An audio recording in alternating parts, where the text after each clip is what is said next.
Assalamualaikum warahmatullahi wabarakatuh. Hai sahabat psikologi, kembali lagi nih kita di acara Psychovlog. Pada kali ini, saya Konita Mustika Bilkis akan memandu jalannya acara Psychovlog ini. Nah, pada Psychovlog kali ini kita akan membahas mengenai mental block. Kira-kira udah pada tahu belum ya apa itu mental block? Yuk cari tahu ke mahasiswa atau mahasiswi di UIN Wali Songo Semarang apa itu mental block.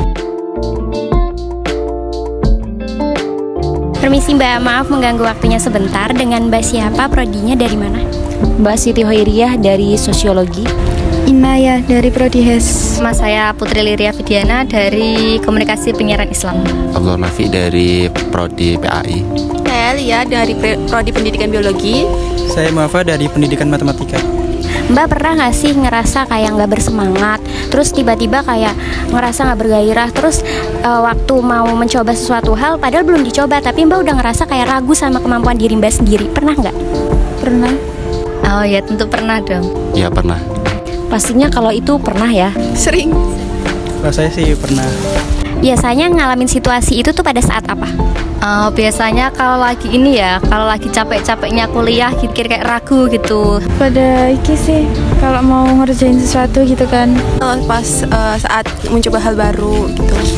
Kalau saya sih ketika ditunjuk oleh seseorang untuk apa gitu acara-acara. Biasanya dalam situasi melihat orang-orang yang di media sosial itu kayak udah sukses di umuran saya. Nah di situ saya mulai kayak nggak mampu gitu. Ada waktu ketika pikirin masa depan gitu. Mas tahu nggak Mas istilah mental block? Nggak tahu. Kurang tahu. Belum tahu. Nggak tahu. Kurang tahu Mbak. Nggak tahu. Ya udah, makasih ya Mbak atas waktunya. Nah, dari wawancara yang telah kita lakukan tadi bersama mahasiswa dan mahasiswi di UIN Wali Songo, ternyata masih banyak yang belum mengetahui apa itu mental block. Maka dari itu, yuk kita cari tahu lebih rinci apa itu mental block bersama dosen psikologi Ibu Nadia Aryani Hasanah Nuriatingrum.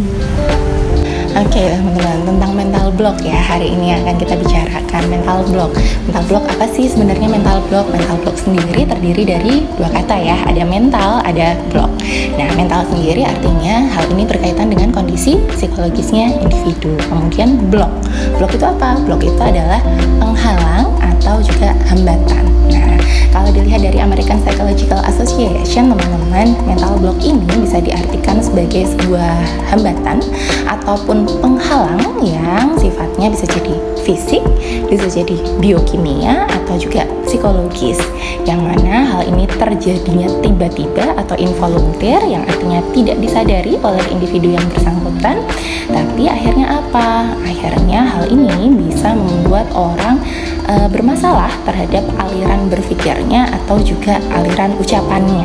Nah, kemudian ciri-cirinya seperti apa? Ciri-cirinya orang ini bisa jadi yang pertama, tiba-tiba hilang nih ide-idenya, nggak bisa mikir gitu ya, atau juga orang yang tiba-tiba susah banget untuk cari solusi-solusi. Kemudian bisa jadi orang ini tiba-tiba sulit untuk menemukan kata untuk mengucapkan sesuatu gitu ya, padahal dia yakin betul dia itu tahu gitu. Nah, karena ada hal-hal tersebut, maka ciri berikutnya orang ini bisa jadi sensitif, akhirnya mudah tersinggung mungkin, atau juga jika hal ini terjadi terus-menerus, orang jadi gemes gitu ya sama dirinya sendiri. Ih, kok nggak dapet-dapet sih ini idenya, ih kok nggak dapet-dapet nih yang aku pengen keluarkan gitu ya. Orang ini bisa jadi turun juga motivasinya untuk beraktivitas. Kemudian selain itu, kenapa sih kok hal ini bisa terjadi? Maka mari kita bicarakan tentang faktornya. Kenapa bisa terjadi mental block pada diri individu? Yang ada beberapa hal. Jenisnya kita bisa bedakan, jadi ada faktor internal dan juga faktor eksternal. Faktor internalnya apa? Macamnya bisa ada beberapa nih. Yang pertama ada dari segi fisiknya. Segi fisiknya seperti apa? Segi fisiknya, individu bisa jadi memang kondisi fisiknya kurang fit, kurang sehat. Nah, kurang sehatnya kenapa? Kurang fitnya kenapa? Bisa jadi mungkin kurang tidur, kurang istirahat. Itu juga bisa mempengaruhi. Karena apa? Karena semacam kita itu, tubuh adalah mesinnya kita gitu ya teman-teman ya. Sehingga itu memang harus dipersiapkan sebaik mungkin agar tidak terjadi hal-hal yang tidak nyaman.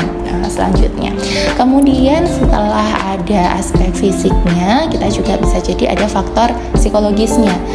Faktor psikologisnya seperti apa? Kurang fokus dalam suatu situasi yang sedang dijalani mungkin. Nah, itu yang pertama. Kemudian yang lainnya dari faktor psikologis adalah self-efficacy yang kurang. Self-efficacy yang kurang itu adalah orang tidak yakin bahwa dirinya mampu untuk menyelesaikan sesuatu.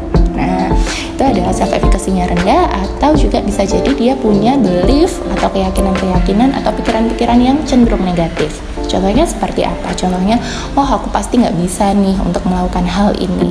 Atau juga hal lain, mungkin ada pikiran-pikiran yang nanti gimana kalau hasilnya jelek, nanti gimana kalau hasilnya tidak sebanding dengan apa yang diutarakan oleh orang lain. Nah, ada keraguan-keraguan, ada perbandingan diri yang sifatnya subjektif dan negatif yang dilakukan oleh diri individu, sehingga mencegahnya untuk bisa memproduksi sesuatu, sehingga itu tadi ada hambatannya atau halangannya.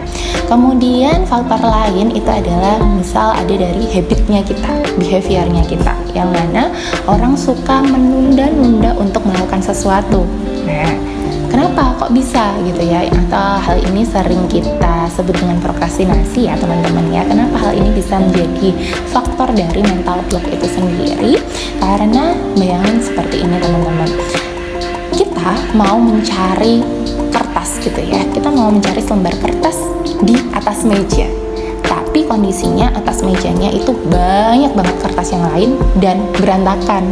Nah, bayangin itu juga ketika kita akan mengingat sesuatu gitu ya, mencari sesuatu, tapi hambatannya banyak, penghalangnya banyak kertas-kertas lain yang jadi penghalang kita atau hambatan kita, maka tentu hal ini juga akan cenderung lebih sulit untuk dilakukan gitu ya teman-teman. Makanya itu tentang prokrastinasi. Kemudian tadi sudah faktor internal, artinya ada juga faktor eksternal. Seperti apa faktor eksternalnya? Adalah tentang suasana lingkungan yang melingkupi kita. Suasana lingkungan yang cenderung tidak kondusif akan membuat kita bisa mengalami mental block itu sendiri. Masih contoh tadi ya teman-teman ya, ketika kita mencari sesuatu gitu, bayangin kita lagi nyari sesuatu di tumpukan yang berantakan, diajak ngobrolin sama orang gitu ya, diajak ngomong sama orang, atau mungkin ada ribut-ribut gitu ya di sampingnya kita. Nah, itu juga akan mengganggu kita untuk fokus melakukan sesuatu, untuk fokus mengingat sesuatu. Nah, itu adalah faktor-faktor yang bisa membuat orang mengalami mental block. Lalu kemudian apa yang bisa kita lakukan untuk mengatasinya? Maka ada beberapa hal nih dengan meninjau beberapa faktor yang dapat menyebabkannya. Yang pertama, solusinya adalah pastinya ada singkatannya nih teman-teman. Ada APA. Apa tuh? Yang pertama A maksudnya adalah aware. Aware di sini adalah tentang bagaimana kita menyadari bahwa ya nih ada mental block nih di diri kita, dan sebabnya adalah ini nih kemungkinan gitu. Kita sadari itu terlebih dahulu, dan mari kita terima itu sebagai itu ada masalah di dalam dirinya kita. Dan nggak pernah ada masalah loh ketika kita mengakui diri kita itu ada masalah, sehingga itu adalah poin pertama. Kemudian yang berikutnya adalah P ya teman-teman. P, planning di sini yaitu merencanakan segala sesuatunya, membuat segala sesuatu yang ada di dalam hidup kita untuk diusahakan lebih terstruktur, lebih rapi, lebih tertata hidupnya. Nah, seperti apa? Jadi artinya ketika ada suatu hal atau masalah di dalam kehidupan kita, mari selesaikan itu satu persatu. Nah, jangan dibiarin numpuk gitu ya, termasuk juga dalam hal penugasan nih ya teman-teman. Artinya jangan dibiarin numpuk. Biar apa? Biar lebih rapi hidupnya. Karena tadi ya teman-teman, nggak bakal enak kalau kita nyari sebuah kertas di antara tumpukan kertas yang berantakan banget gitu ya. Kemudian kalau ada masalah gimana? Kita bisa melakukan beberapa jenis coping ya teman-teman sebenarnya. Kalau di psikologi kita ada sebutnya emotional focus coping dan juga problem focus coping. Apa itu? Kalau emotional focus coping, it's okay teman-teman ketika kita ada masalah, kita nangis mungkin, kita mungkin butuh healing mungkin, atau juga sekedar me time. Nah, itu nggak masalah sekali. Karena apa? Itu bisa menetralisir kondisi emosi kita. sehingga mempersiapkan diri kita untuk mikir apa nih yang selanjutnya bisa dilakukan untuk menyelesaikan masalah ini.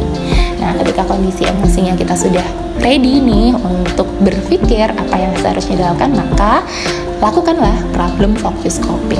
Lakukan penyelesaian masalah teman-teman terhadap masalah yang sedang terjadi. Jadi jangan ditinggalin begitu aja gitu ya.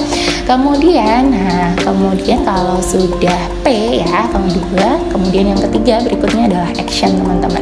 Action artinya apa di sini teman-teman? Action, lakukanlah segala sesuatunya secara mindful. Secara mindful artinya kita kalau lagi ngelakuin sesuatu ya fokuslah ke situ, here and now. Jadi kita bawa tubuh kita, jiwa kita, pikiran kita, perasaan kita pada kondisi yang sekarang sedang dijalani.